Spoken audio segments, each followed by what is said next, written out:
Hi everybody, in this video I want to talk about updating the community framework, the CF mod and the community online tools mod, Steam mods for DayZ on PC, and we'll be looking at a kind of a Nitrado server, and some of these things apply to other mods as well. But what you really need to do is, before you do a mod, before you update a mod, you always want to go to the Steam page and have a look and see if there's any special instructions on how to do it. So if you go to community workshops, and then if you look under your files and go to subscribed items, you'll have the things that you're subscribed to that will be applied by the DayZ launcher. You know, the mods that it will load, or the standalone mods that it will load and do that. Although remember, with DayZ standalone launcher, it will just load the mods for you.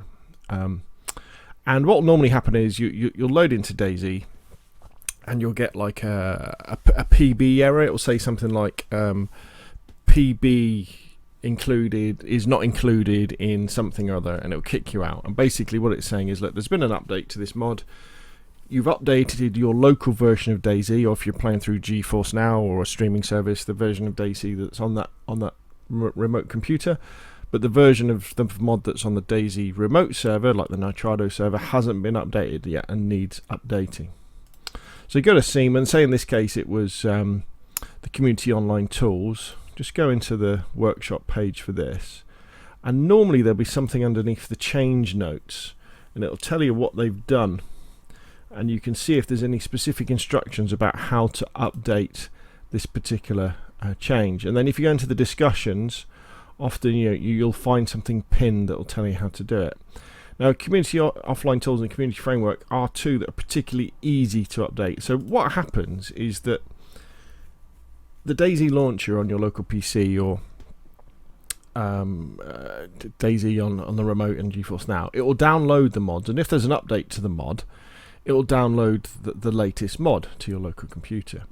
And so what we've got to do as server owners, we haven't got an automatic update system enabled, we've then got to upload those changes to our server. So you'll have already some sort of FTP program. I use FileZilla. You would have used this to install, and what you want to do is you want to connect to your so we're already connected. Connect to your DayZ server. So here's mine, DayZ standalone, and here you can see these are the mods that are already there: CF community online tools, DayZ expansion licensed. And then what we need to do is we need to navigate to on our local computer where the updated mods are, and it's quite easy. So you go to DayZ, go to the mod page. So you've got your servers there, got mods here. Click on the little arrow, click on these little dots here, and it will say open folders in Windows Explorer, and it will say, look, don't bugger around with any of this, because if you do, it will stop your game working.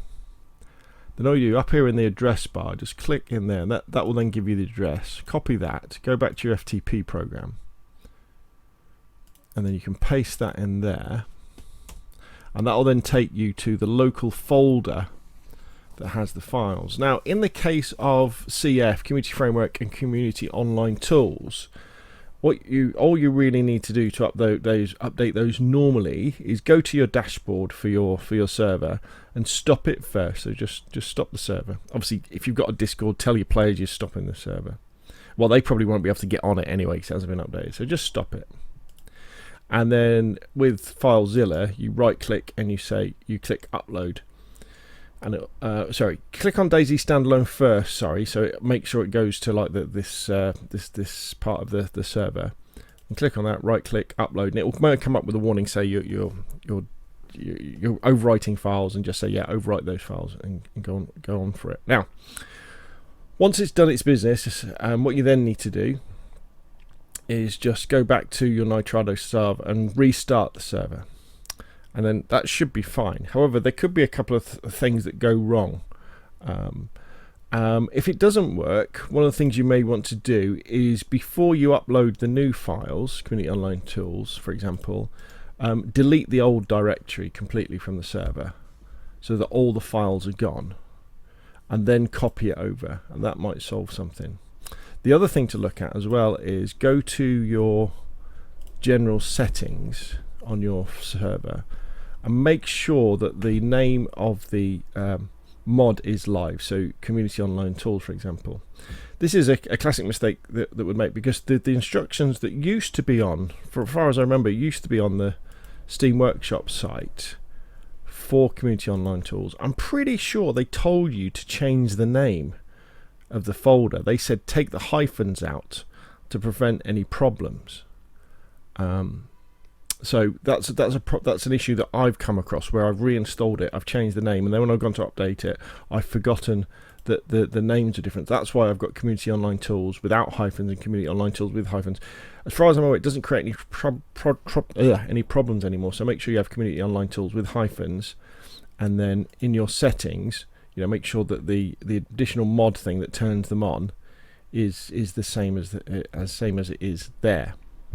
Now, as I say, with this particular update for Community Online Tools and Community Framework, it's as simple as that. Basically, we're just uploading and overwriting those files. However, just bear in mind that with some of the other mods, what you have to do is significantly different. So let's have a look. So if we go back to subscribed items, so if we went to, for example, DayZ expansion and look at chain notes here, if you scroll down through here, so what they'll do is, here we go, they'll tell you things to do. You do not need to regenerate your server settings or update your mission. And then you get other instructions that will sometimes say about what you have to do. Yeah. So always have a look at those update notes, because say something with a mod like DayZ expansion, you're probably going to have to copy things over to the missions folder as well. So again, click over, look in the discussions and see what it says. And again, if you're not sure, just ask, post something in the discussions, check the comments out, go to the relevant Discord for that particular mod, and just ask, because most of the time it's something really simple. And a lot of the time things can be sorted out by just stopping and restarting the server a couple of times. You'll be amazed how things kind of sort themselves out. So there we go. That is how you update the Community Framework, the CF, and the Community Online Tools Steam Workshop mods for DayZ. If you found that useful, hit like. If you want to see more of the same, press subscribe, and I'll see you again soon.